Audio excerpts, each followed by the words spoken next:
Hey everyone, Joe here from ActionX. Welcome to What's in the Tube, where it's our show where we review things in the world of television. Most times now we are reviewing shows on an episode-by-episode basis as they're currently airing on TV, and sometimes we do these very special seasonal reviews where we go deep down into a season of television, whether it's old or new, and kind of give my perspective on it. For context reason, for the last over 3 months, we have been reviewing each and every episode of Suits LA. Hopefully that was meant to kind of garnish a new review series for us, kind of having another corner of the Suits universe kind of being expanded out a little bit, but sadly that was a one and done because of just, well, we'll get into that in the review portion of it, but yeah, it just didn't resonate with a lot of different people, such as newbies, such as myself, and such as the OG fans from the original. It just all percolate to the point where, like, yeah, the show just didn't perform and we're not getting a season 2. So here we are now. We are doing our definitive series review for Suits LA, which honestly I wasn't expecting. I really wasn't. Normally, when it comes to Stephen Amell, I at least have to review a season 2 of his show. So this being a one and done, it's a bit it's a bit different for me. It really much is. But before I go any further, just to clarify, this will be a spoiler-filled review of Suits LA, all 13 episodes, which currently you can find available on Peacock. So you can go check it out over there. So otherwise, if you are not caught up with the show or you have not watched it, please, this is not a show for you, not a review for you to watch. Please go and watch it. I will give my very bare review right now, saying that is the show worth the binge, which normally that translates to, is it worth sitting down on your couch, like taking time out of your day to go watch it? No, it is not worth the binge. I believe it is worth a watch, but it's not something I would say you should dedicate a whole day or a weekend to watch. I just don't think so. But however, if you do want to watch it, if you're inclined to, you can go ahead, check it out on Peacock. We have all 13 episodes simultaneously reviewed on our channel as well, so you can go check that as well for more deeper dive to every episode. But for here, to go into like a more kind of general spoiler-free aspect of it before we get to the spoilers, I was a bit disappointed with this show. I really was. It's been a long time since I said I've been disappointed. I don't think I've ever said period. Like, I've had shows that I review, whether it's like series review, mini-series, or stuff like that. I've had those thoughts, I had those conversations on here, and I said that, yeah, it doesn't really, either it didn't start very well, or was a very slow burn. I'm like, I don't think, honestly, I think every show has a layer. I think at the end of the day, this is a good show. I don't necessarily believe it was a great show, and definitely if there was there was a bit of an expectation going into this, because again, it is an established IP, it is an established, franchise of sorts. This isn't the first time Suits, the original, had a spin-off. This is like the second spin-off, so the third show in the series. So there was a bit of expectations, and you have, for me personally, a great cast between Stephen Amell, who played Oliver Queen, aka Green Arrow in Arrow, also doing another show as, I believe, Jack Spade in Heels, which was phenomenal. That I recommend 100%, to be completely transparent with you. And then on the other end side, you have Josh McDermott, who's coming off The Walking Dead. And, you say what you want about Eugene, but, he has some acting chops to bring. And I think, the flip coin of, like, those two characters kind of, really brings his range. For me personally, it's his follow-up role, which I think I had hoped would be his defining, like, post-Walking Dead role, so that you don't get typecast into that one little noodle. And, and then you had, like, a very good, sizable supporting cast to really go back them up from it. And then, of course, obviously, you have some of the alums that popped in and out. But overall, there was a lot of expectations on this series. I was very excited. I told my partner that, okay, we are 100% going to binge the first season once it's over, because, like, A, she loves Stephen Amell, and B, I had a high, expectation, like, this is going to be something good, because again, my friend who watched the original, she told me that, that it's a great show, it was well worth, taking so much time to binge it, and that was her recommendation, that, like, hopefully that at least, with the original creator back on board for this one, that all of this had the making to be a great show. But when you got down into it, like, I never really felt the clinch, the cinch, the really, like, the thing that I really wanted to, like, get behind it, really. I think there was certain things, I think, even in the promotion materials that they were kind of teeing up, and the way it was panning out, it was a bit, I wouldn't say it was disjointed. I wouldn't say it was a unique approach, but I don't quite think it was what we necessarily needed, to be honest with you. I think the only other show I can lay equivalent to this, because for Suits LA, it's a series focusing on a bunch of entertainment lawyers and criminal defense lawyers within the region of LA, and the many different cast of actors, corporate personnel in the industry, and just the personal dilemmas that go behind running these multiple different firms. So I think the closest thing I can probably say I was kind of expected was Ballers with Dwayne "The Rock" Johnson. I think that was the one that I was like a bit comparing to, because so for me, for context reasons, I have never watched the original Prime Suits. I have not yet. It is something I plan to do in the future, but it's just something that I had no inclination to get into, because for me, I was writing this as like, Suits LA was meant to be not only trying to cater the original fan, but also trying to bring in new people who have never seen the original, such as myself. Because again, by the time I was deciding to do this, I did not have the choose or the wiseness to go in to do 9 seasons of a established show just for this one.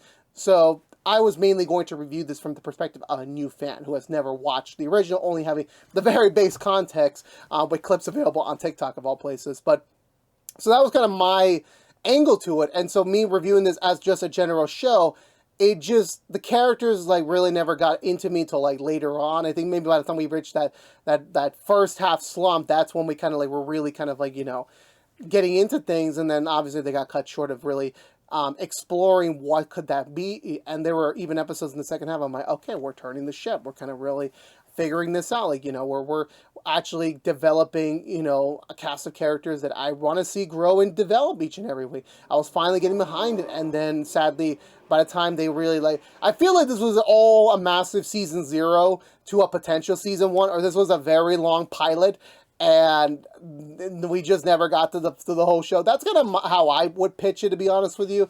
I really did. But overall, the unique storytelling device they used here to tell the story with the characters, I just didn't vibe with it. I think the characters took a very long time to get behind, and by the end of it, it's a shame, because by the end of the series, as you're binging those final episodes, it's like I really wish that they kept continuing what they were doing. Either they had a full season, or they managed to even get just a season 2 just to showcase what they can really do. Because I think then they were really cooking with something. They finally got the pot simmering, finally got it to a good boiling point, and then it just suddenly stopped. So, and that's just my spoiler-free aspect of it. For me, it's not worth the binge. It's just something that I would just suggest if you're, you got some time on your hand, you got Peacock, it's a show. It's definitely a show. I'll say that much on it. So now moving into the spoiler side of it. Again, so when I learned about this, I was mainly doing it for Stephen Amell. Because, okay, say what you want with everything that happened with the strikes and everything, with his work ethic and behavior, For me, I've been a fan of him since 2016 with Arrow, going into Heels, which was a phenomenal 2-season run. It was a damn shame that got cut super short. So I was like, okay, what's going to be his third act? What is going to be his next follow-up? I thought it was going to be more Code 8. I thought, okay, maybe I'll just see him in the convention. He'll just keep signing for Arrow and Heels. Maybe down the road we'll get a Heels revival. But that's kind of where I was lining up my brain to be when we were wrapping that up. And then they announced this for, not only just continuing the Suits universe following the humongous success that the show launched on Netflix. It just received a huge second win. And, obviously they decided to carry on that energy, going to Prime Broadcast with NBC, developing a spin-off, which obviously was going to have, some extra caveats. You were going to play with a little bit more of a bigger budget. The original creator was coming back. And, when Stephen got cast, I was like, I'm game. I'm game to watch. I'm down for something new. And it was kind of ironic for me, considering the fact I've had a lineage of lawyer-related show reviews on this platform. I've done Perry Mason, the revival on HBO, and then I was actually simultaneously doing Madlock at the same time. So you had two very different corners of the legal space for this year, for this broadcast year for us. We had Madlock on CBS, and we had Suits LA and NBC, and for me, Madlock ended up being the prime winner of that, and then it's this night and day of just how you were able to captivate a story with Madlock, and then you go to Suits LA, where like it took so long for me to get into it. Normally, I say by the second episode. I've said this a lot of times. There's a lot of shows I've watched where by the time you hit the second episode is when there it is. You got it. You know, you got to get for that first episode, you know, regardless if it was a pilot or not. Second episode is when you're really trying to hook in those fans for the long haul. And for me, it just kept slumping and slumping. And then by the time you even get to the end of the first real story arc, by the time you hit, I believe it was episode 6, was then when you were like, okay, I'm a little bit more intrigued by that. I was a little bit more.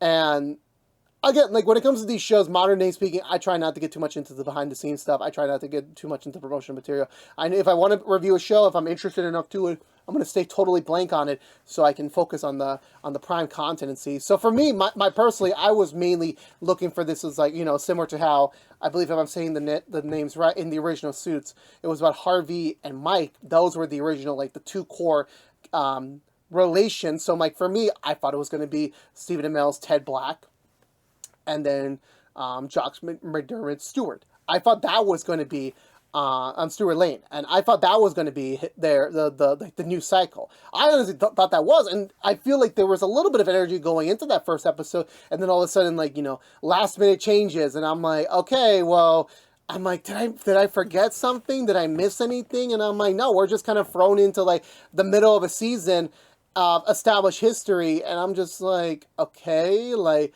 I mean, I'm not really, like, I barely know these guys, like, you know, and you're already expecting me to believe, like, oh my God, they're breaking up as a firm partnership to, like, you know, because he got salty with it, but I don't know the context of it. I really, really don't. And, like, you know, like, it's fine to, like, have an aura of mystery, but when you purposely set up the story of, like, they're in they work as partners in their firm, senior partners, firm founders, and then all of a sudden, halfway through the first episode, they just split up with no real weight to it. It's one way to say something and make it believable on camera, but it's a different thing to have weight to it. Like, make us believe that, oh my God, these characters are splitting up as partners. How is this really going to fundamentally change it? Because, like, that first episode felt like a lot of things happening at so much that I kind of really lost the focus on what was going on. That was just my opinion on it. That really, really was. And again, maybe when I get to Suits, maybe I'll think a little bit differently, because maybe it's the creator's writing style or not. I really don't know. But for me, like, I just couldn't. It was so hard to, like, get a gauge of the relationships and the vibes of the characters, because, like, we kept changing, like, halfway through the episode, and I'm just like, what are we doing? Like, you know, like, maybe, like, for some people that might be, no, but it's meant to keep you on your toes. I understand that, but when you're trying to introduce a show, which, again, it's different from a movie. A movie, you have a 2-hour runtime. You really have to sell the runtime. For a show, you can have maybe 6 hours, 8 hours, 13 hours, or maybe even less or more to tell a story. You kind of really need to first sell your characters, sell your premise first, and then go from there. The premise being like, okay, we're in the middle of a merge between Black Lane, the primary firm, with another firm, which ends up being Ted's ex-girlfriend's firm for whatever reason, without any real context. And then, you know, halfway through the episode, oh, Stewart said, fuck the merger, pardon my French here, and he decided to go and just do an independent, you know, realignment with her instead of merging, you know, all together, because Ted, you know, was an asshole. And I'm like, don't get me wrong, I think Stephen Amell did sell, and we'll get to more of the characters in a second, by the way, but in terms of, like, you know, yeah, definitely Ted was acting like a bit of an asshole at times, but, like, again, it's lacking the weight of expecting the fans, the viewers, to care about these changes. They're just too sudden. If this was like a mid-season finale, or like something in the middle of the season when you kind of have a bit of more rapport with these characters, then it would be like, okay, we're shaking up the formula. But the fact of the matter is, we didn't get that. We didn't. We just ended up, like, just having this mid-episode shift and kind of, like, dictating the rest of the season behind it. And I'm just like, as unique ideas go, it is unique. Did it pay off? It did not. It really did not. I think it just delayed more of the inevitable. And all the fans that were probably tuning on board for that first episode just probably was turned off by it. It really, really was. And I think the other factor, before we get more deeper back into the story and character perspective, that I think it hurt the show's favor, is that we're in a new stage of modern television where the metrics are not where it was like a decade ago, where, like, you know, live viewers don't exactly mean the same as it was before, where, like, you know, I remember, like, there would be shows that got over 10 million views, because at the time the streaming platforms were never meant to sustain live television. But then that's, you know, there was just the bubble and the peak, and then just the synergy, you know, it was just very difficult. And like, for me personally speaking, I think ABC still has the victory over that because ABC and Hulu have that, next day viewing, which I'm like, hey, if you're a fan and you don't want to wait till like, May, hey, ABC's got the content for you. Like, okay, you missed a live viewing, you don't have broadcast television anymore, boom, go next day, go on Hulu. All your Rookie, Grey's Anatomy, 911, those will be there for you. And then on the flip side, CBS has Paramount Plus. Say what you will about that platform. And Fox, I don't even think, does Fox even have a next day streamer? I don't believe so. I could be wrong though. Anyway, but the point is that, it's just so hard to like really, to measure those. It really is. I think Fox is on, oh no, it's an acquisition. I think Fox is on Hulu.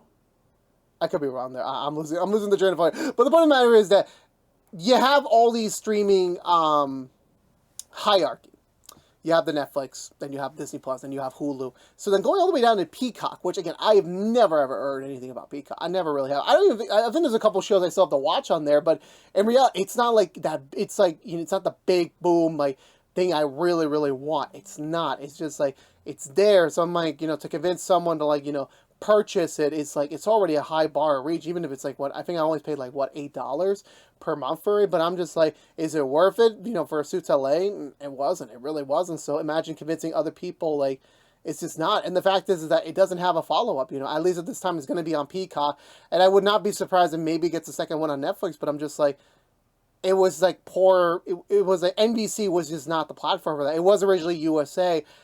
Personally, for me, if they were going to try doing it on a broadcaster, I mean, CBS already has a lawyer show, but hell, ABC has multiple doctor shows at the same time. So I'm like, who really care? But the point of the matter is that, there was just other things they could have done. They really, really, I really believe the live TV viewing aspect and then the follow-up streaming, it just wasn't there. The synergy, it really, really wasn't.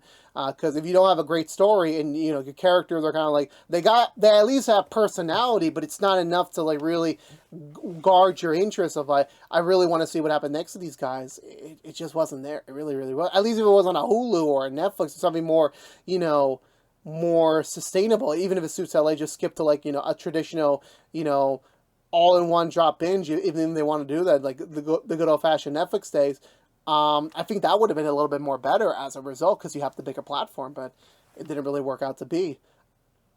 But the way they structured the story, again, like I was talking about before, like, we have we were supposed to have this big merger between Ted and Stewart's firms. At the same time, you're having Ted, like, kind of having this, like, epiphany moment of, like, the anniversary of multiple different life-changing, negative events that happened to his life 15 years ago, which we'll talk about the flashbacks in a minute. Like, it's just, Stephen Amell and his flashbacks and his shows, like, it's just a common trend with him, to be honest with you.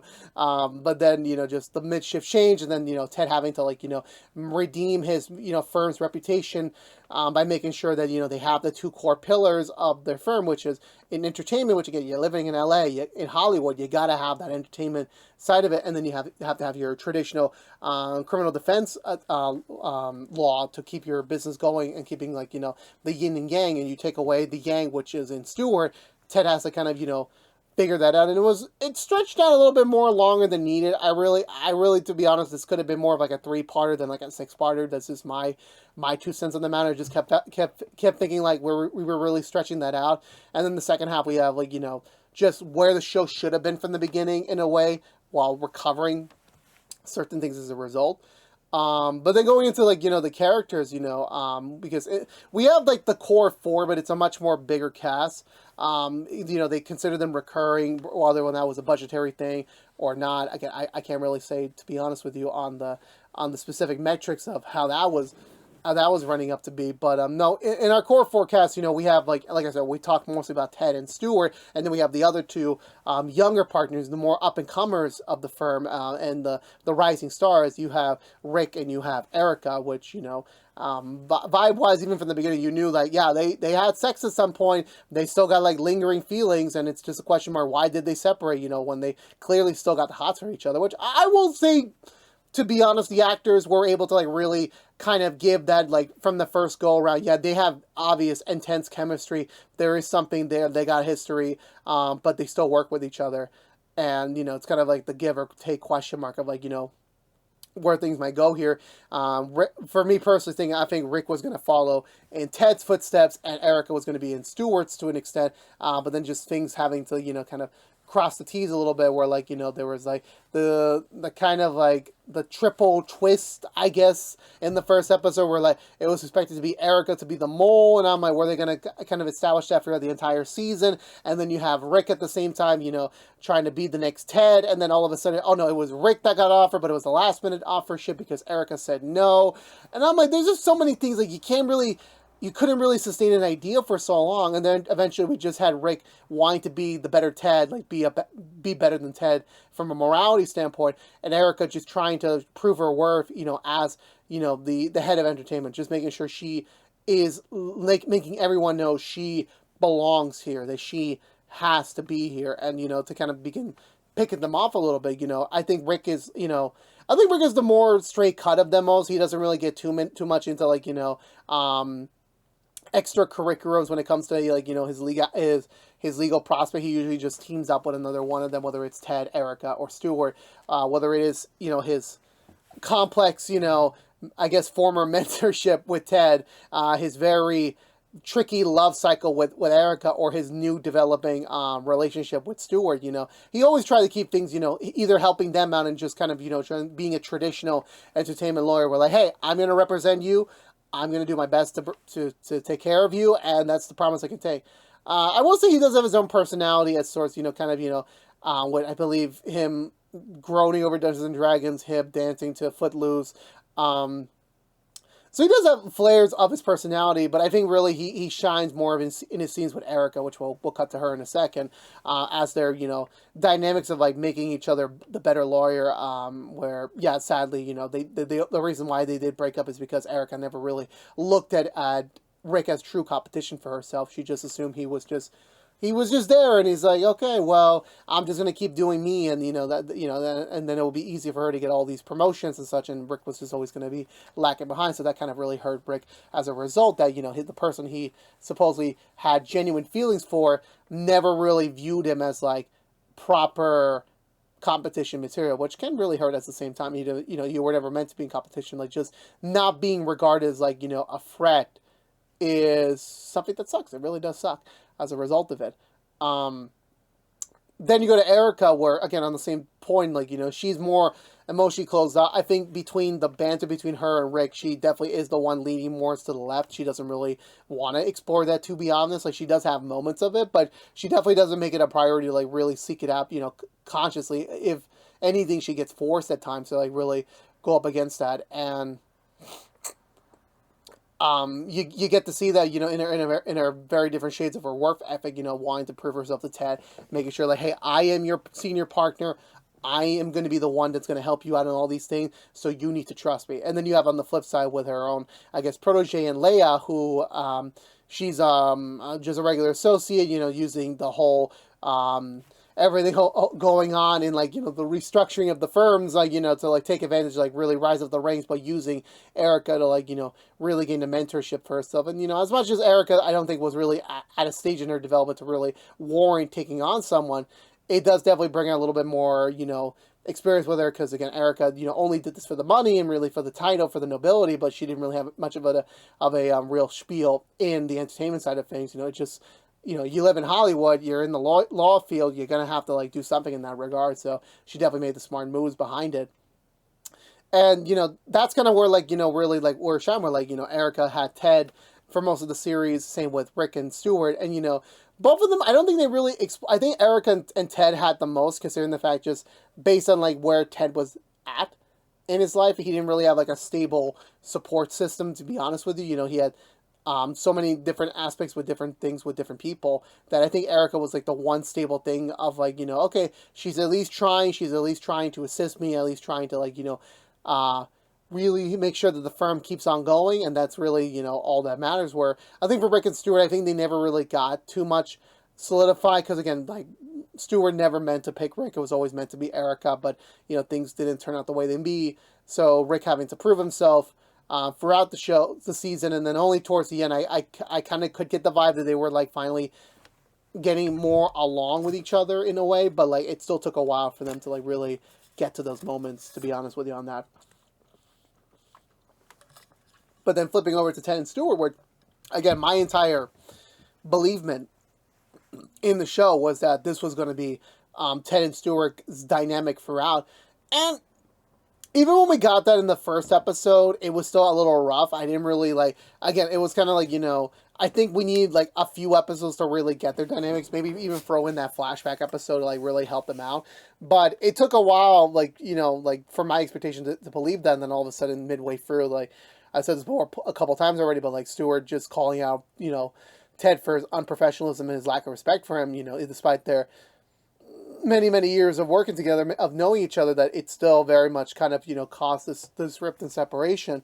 And it doesn't really help. And I think for Stewart, I think he gets the short slack of the sheet. Like, I don't remember much about, like, once we were in that first story arc, Stewart really only either was arguing with Ted or kind of was doing his own thing, but he didn't really have, like, a big thing that he was personally working on. It wasn't until the second half when he had the whole, not David Bowie producer incident, where that's kind of where, like, he's kind of stood up a little bit, at the same time kind of coming off the end of a brief reconciliation with Ted and kind of like using that as the formula, like kind of get them back more in each other's lives. And that's kind of when, like, Stewart kind of started to really shine. I mean, he had his quirks, like a positive, like, like joke wise and throughout that first half, but in reality, we didn't get to see too much of him.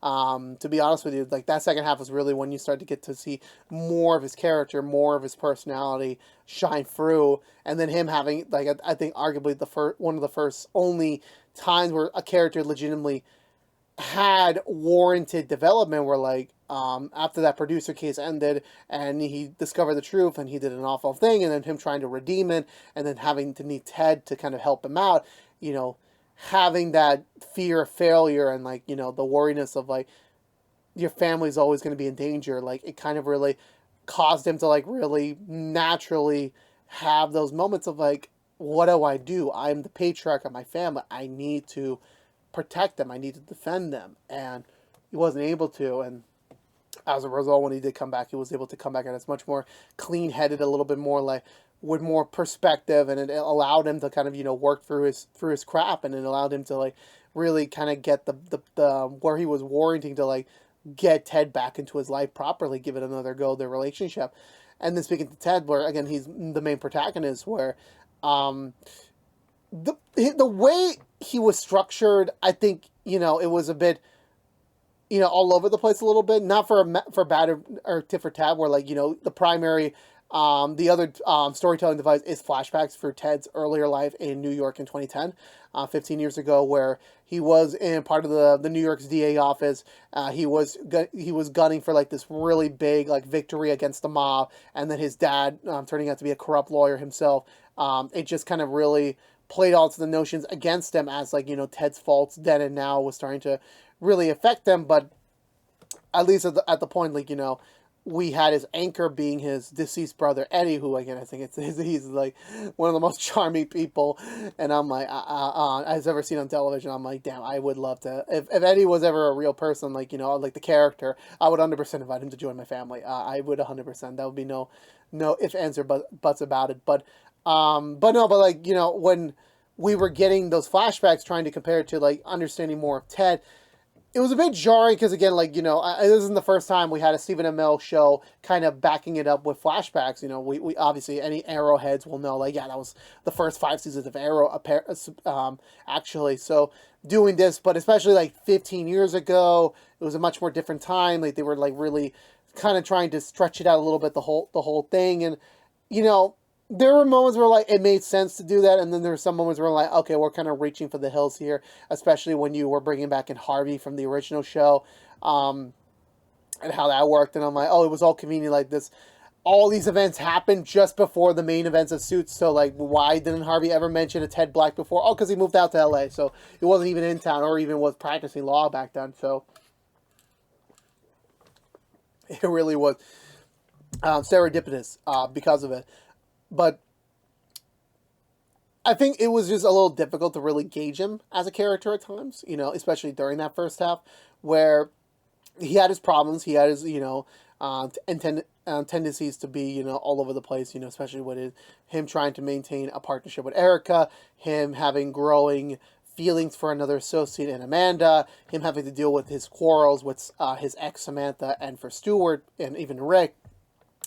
There was so much fun in his play, and obviously that would give much more credence and much more like weight of his development and his struggles in the show. But it was just not structured very well enough for me. That like I felt the growth, I felt the change. Like the Ted Black we kind of see in episode 1 to episode 13 is not the same 100%. You do see that growth, but it wasn't necessarily something that I was really like, this was really fully earned, in my opinion. It really wasn't. It was just, even the flashbacks didn't help it out so much, you know, because we had multiple different things. We even had a weird 2005 episode where, like, that was 20 years ago. We get Ted, like, again, like, Stephen Amell, no, don't get me wrong, he's a very good-looking man. I'm not going to, like, discourage that about it, but, like, the fact that, like, you know, we're asking Stephen Amell to play a 20-year-old, like, 20 years younger version of himself.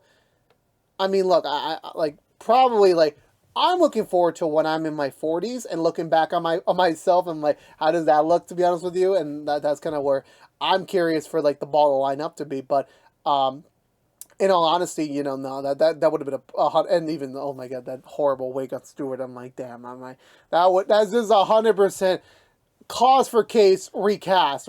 Just get a younger person. That's just, I think we've hit that benchmark. But that was just one of the many creative choices that I was like, I was not down for that. I understand they were trying to probably save some dollars in the budget, but I'm like, yeah, that's not really where I was vibing with. I really wasn't. But no, when we were getting to that second half, especially with Ted going back to New York to confront his fears, teaming up with Harvey and having to deal with all the, you know, his trauma with Eddie and all that sort of, like, all that affecting him in the now, like, you know, that was all starting to make sense by the end of it. And whether or not it was like live reaction of like, oh, we were getting to that first episode's reactions and then having that inform the second half and the final leg of it, whether it was or not, then that was where the moment where like, okay, we were finally starting to really figure out these characters. We were really trying to, like, you know, get into like an actual signs of a groove with where the show could potentially go, because I think that, you know, storytelling nature, you know, the serialization between multiple episodes, I don't think it was something that was working,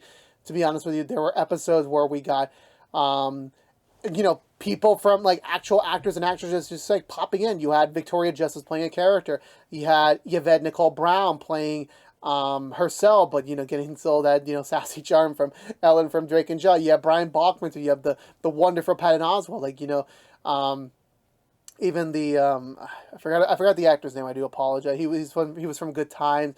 I personally know him as the McDowell from Going to America. I forgot his name. I do apologize for it, but no, but for him, like, you know, I thought that was those episodes we got, like, when we really got to focus on them, that's the show I wanted, you know, just seeing the growth with these characters, putting them in, like, obviously show specific situation, but like, you had the premise of like, you're in LA and there possibly could be multiple actors that you've known from your past, your present, and maybe, you know, up and comers that like are gonna pop through, and like that was something I was also hoping for, and we did get that at times, and those moments did stand out. We just didn't get too much of it. And then also with the Suits alums cameos, with, you know, Harvey having such a big, you know, presence in that first half, and not for now, you know, again, like, you know, again, I don't feel the semblance because, again, I did not watch the original. I thought he was a cool guy. But just, you know, shoehorning him in a couple episodes, it kind of felt like, you know, oh my God, like, Harvey's in the episode, but he's only in there for like a scene or so. That's about it. When, like, the real Harvey episode doesn't come until like later on in the season. And I'm just like, I get where you're going for, man. I really do. But I'm like, yeah, it's not really a sell. It wasn't until his full episode where, like, okay, now I'm starting to, like, really, you know, see what the character is all about. And then with the penultimate episode where, like, Stewart meets up with Lewis, like, honestly, like, I think they did that episode very well, because, like, the fact that I had no idea who this Lewis character was, and the fact that for me as just, like, the one-off person, like, seeing his entire behavior, his interactions with Stewart, like, it was a vibe. I was really down for that. I really was, and I was like, damn, that was really well done. I'll give them kudos on that, to be honest with you. But there was a lot of good in the show. There really was. I think there were so many good shades. It was just they were missing those other shades that really was going to paint the whole picture. And I think as a result of it, it just kind of, it hurt the final product. And it really does suck, because again, I still will say to believe that the last episodes really did tease you on what the show really was meant to be, and the fact we never got it. It's always gonna suck. It always will. And maybe I'll get a second life, maybe I won't. Who really knows? All I'll say is that Suits LA was a hopefulness that I think the creator was hoping for to continue his run with the Suits franchise, but sadly it never panned out to be. But I will still give the cast and the writing crew that they did their best, and with what they were able to make. And hey, making 13 episodes of television, some shows don't even get one, and the fact they made 13, maybe the Suits OG fans will at least get a kick on seeing a couple of their favorite characters come back for a little bit more. But as a result, it created a show that it needed more time in the pod. It needed a different approach. And by the end of it, it does make you wish they got a little bit more, because they managed to find the recipe. They were too late to save the dish. To take it into food terms. But yeah, with that being said, it's not worth the binge. I still think it's worth a watch if you got any free time during the summer. It's definitely 13 episodes you can just breeze through and call it a day. But with that being said, let me know down below, what did you think of Suits LA? Did you like it? Did you actually love it? Did you hate it? Let me know down below. We'll love to have a conversation with you about it, as I always do. But I believe that's going to do it for me today, everyone. Thank you so much for watching. Please subscribe if you haven't yet. Like, favorite, share if you want to. Ring that bell and follow on social media for more. This has been Joe here from ActionX with another episode of What's on the Tube. Thank you again for watching. But until next time, please stay safe out there. Be good to each other. And always, peace out.